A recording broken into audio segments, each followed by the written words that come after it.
Pak, sudah ke Mega belum? Khusus sih nggak ada yang terlalu khusus ya, masih kita sudah hampir final persiapannya. Namun kan spill ya, aduh. Sejauh ini Sementara ini sih mungkin ada sekitar 4 orang yang kami sudah dokumen dan bukti-bukti pendukungnya, yang kami yakini juga, yang kami percaya bahwa ada dugaan tindak pidana di situ. Itu kan hanya sementara ya, mungkin nanti perkembangan lanjutan. Atau warga biasa itu Bang, atau Mungkin nanti kami sampaikan di kesempatan berikutnya. Namun persiapan kami bisa dibilang sudah rampung. Tinggal nunggu perintah dari Pak Jokowi kira-kira seperti apa. Masih didiskusikan lah, masih diskusi. gimana Bang? Mobil SMK. Kami belum diberikan arahan untuk menangani khusus untuk perkara itu, Mas. Kira-kira berapa persen Bang hampir rampung? Wah, kalau dikuantifikasi berapa persen ya? Mungkin 95 ya? 95%. Kalau dari sisi persiapan, tentunya kan kalau kita kuasa hukum, persiapan kita persiapan hukum. Kita lihat analisis normatif yuridisnya seperti apa, bukti-buktinya seperti apa, kita kumpulin semua saksi-saksinya, data-data perbuatannya dilakukan kapan, oleh siapa dan di mana, itu semua harus tentunya kita lengkapi. Dan itu sudah 95% kalau ditanya jumlahnya. Pak Jokowi sudah melengkapi dengan Bang Yakub. Itu sejak kapan sih Bang sampai dikumpulkan bukti-bukti? Gini Mbak, bahwa sebenarnya kalau kasus ini kalau kita bedah lagi kan sebenarnya sudah 2 tahun lebih ya, sudah berjalan. Dan ini dari Bapak Jokowi mengambil posisi yang sangat pasif.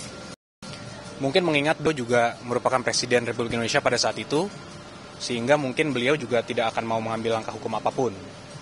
Tapi makin kesini beliau sudah tidak lagi menjabat, sudah dalam masa pensiunnya beliau sebagai Presiden, tapi masih ada pihak yang framing Bapak untuk bahwa mengenai tuduhan ijazah palsu itu.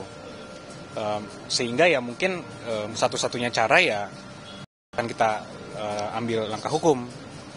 Jadi kami juga ingin meluruskan juga sedikit bahwa ada framing-framing di media seakan-akan tunjukkan aja lah Pak ijazahnya, tunjukkan aja pasti selesai kasusnya. Pertama kami sampaikan bahwa kalau sampai tunjukkan ini presiden yang sangat-sangat buruk untuk penegakan hukum di Republik ini. Daerah, menteri-menteri itu semua bisa asal dimintakan aja oleh pihak-pihak yang tidak berkepentingan. Mana ijazahnya? Ijazahnya palsu ya? Tolong perlihatkan ke saya. Apakah itu menjadi contoh hukum yang baik? Kan sangat tidak.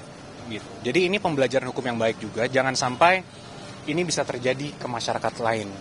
Bahwa semua orang bisa seenaknya diminta dan harus memperlihatkan seakan-akan itu merupakan beban pembuktian. Ada yang ada di tertuduhnya itu sendiri. Dan kami sudah melihat sendiri ijazah Bapak Jokowi dengan mata kepala kami sendiri. Sudah juga dikonfirmasi oleh pihak UGM sebagai pihak yang menerbitkan. Artinya pihak yang berwenang. Namun masih juga ada pihak-pihak yang mempertanyakan ini. Jadi kalau menurut pendapat kami, ini sudah bukan lagi mengenai ijazah Bapak. Ini bukan lagi mengenai ada niat betul untuk mengkonfirmasi verifikasi ijazah Bapak. Karena ini sudah dilakukan konfirmasi oleh pihak UGM. Apalagi. Jadi kami lihat pendapat kami ini sudah ada juga yang mungkin upaya-upaya beberapa kelompok masyarakat juga atau pribadi juga untuk mendiskreditkan, menyerang martabat Bapak Jokowi. Inilah mengapa juga kami tentunya sebagai kuasa hukum terus berdiskusi dengan Bapak sangat intens mengenai ini, dan ya mungkin dalam waktu dekat kita akan ambil langkah-langkang hukum. Dengan Pak Jokowi menyatakan siap menunjukkan ijazah aslinya selama dipanggil persidangan atau hakim gitu, itu sudah konsultasi dengan tim kuasa hukum atau enggak? Sudah. Akan hari sidang berarti Pak Jokowi besok?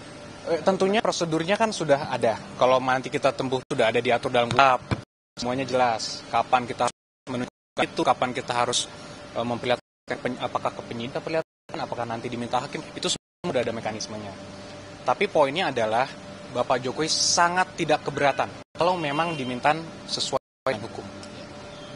Itu yang paling penting.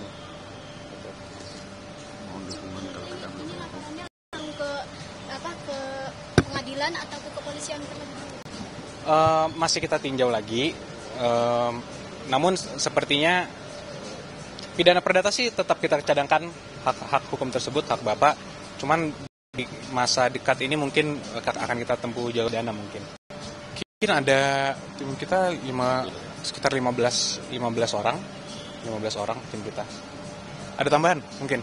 Cukup, kita hanya mau menyampaikan tadi kita menyerahkan kepada Bapak itu sebenarnya hasil report kajian kita. Jadi yang tadi Bapak bawa itu detailnya.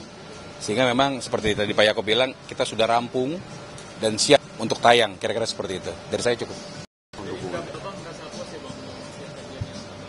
Puas tidak puas kan ini lebih kepadanya Bapak menyayangkan, dan oleh karena itu kita pers untuk menyiarkan suatu hal yang benarnya, sekaligus menyampaikan kepada masyarakat untuk menghentikan narasi-narasi negatif dan sampai seperti itu. Kan ada opsi sebelum nanti akan melakukan laporan. Jadi sebenarnya apa yang kita sampaikan ini dan kemarin konferensi pers itu sudah terbuka. Kita sudah bilang hentikan, tolong jangan sampai melewati lagi, tapi masih terus, artinya ada niatan. Kira-kira seperti itu.